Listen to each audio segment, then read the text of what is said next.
Bienvenue à tous dans cette seconde partie de Business Africa. L'entrée de nombreuses compagnies dans le secteur minier marocain ces dernières années n'est pas étrangère à la décision du pays de relancer l'exploration de ses ressources. Malgré un siècle à la traîne, Casablanca, qui maintient des ambitions de jouer un rôle dans le secteur énergétique mondial, œuvre pour attirer davantage les investisseurs locaux et internationaux dans le but de développer le secteur. Explication de Chancela Ningué et Claudien Sono. Le Maroc veut insuffler une nouvelle dynamique à son potentiel énergétique. Casablanca veut mettre en avant sa position stratégique et attirer des investisseurs dans le domaine, ce qui lui permettra de jouer un rôle important dans le secteur énergétique mondial. Pour le pays, il est désormais urgent de développer le secteur énergétique resté longtemps infructueux, faute de découvertes majeures. Le pays a investi plus de 25 milliards de dirhams, soit 2,62 milliards de dollars dans le secteur depuis les années 2000.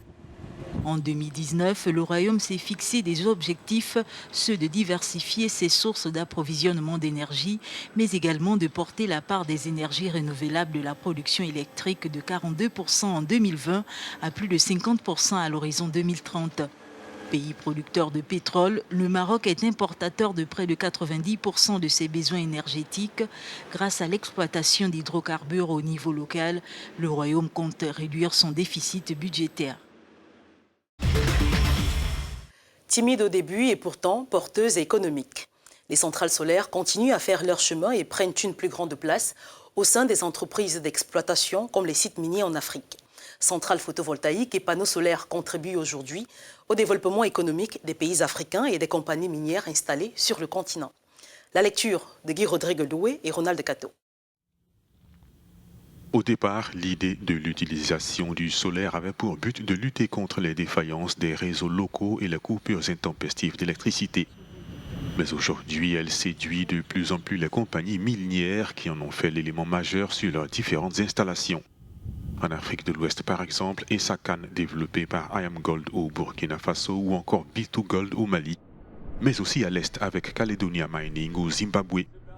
Toutes se sont mises au solaire avec des centrales dont les capacités varient entre 12 et plus de 30 MW.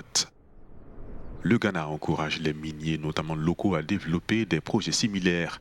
Accra a pour cela commencé à réduire la fourniture d'électricité aux entreprises minières qui disposent de réels moyens d'investissement dans la production d'énergie pour capitaliser sur les ménages. Selon l'Atlas des ressources en énergie de l'Afrique publié en 2017, l'Afrique dispose d'un potentiel illimité en termes d'énergie renouvelable, notamment 10 TWh pour le solaire. Aussi, le coût du solaire de plus en plus compétitif devrait pousser davantage les sociétés minières opérant en Afrique à adopter des solutions économiquement plus compétitives que le diesel qui équivaut à moins de 26% de leur coût de production de ces dernières années. C'est la fin de ce numéro de Business Africa. Merci d'avoir regardé. Vous pouvez aussi nous suivre sur nos pages @africanews et Africa News FR pour le français. Merci de rester en compagnie de nos programmes. Au revoir.